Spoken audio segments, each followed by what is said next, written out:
Rīgas Teikas vidusskola par veselību veicinošu skolu kļuva 1993. gadā, kad Latvijas Universitātes profesors Puškarevs uzaicināja skolu piedalīties Pasaules veselības organizācijas projektā. Tā Rīgas Teikas vidusskola kļuva par vienīgo pirmā līmeņa veselību veicinošu skolu Rīgas pilsētā un par vienu no 10 veselību veicinošajām skolām Latvijā.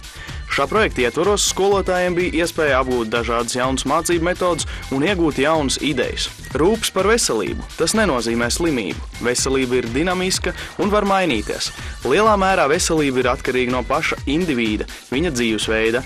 Veselība – tā ir fiziska, sociāla un psiholoģiska labsajūta. Ir jārūpējas par fizisko un emocionālo veselību, pievēršot uzmanību prasmēm un iemaņām veikt profilaktiskus pasākumus. Īpaši tas ir ziemas periodā, kad liela daļa Latvijas iedzīvotāju slimo ar gripu, saaukstēšanos un citām slimībām. Veselības veicināšana ir process, kas ļauj būt veselam.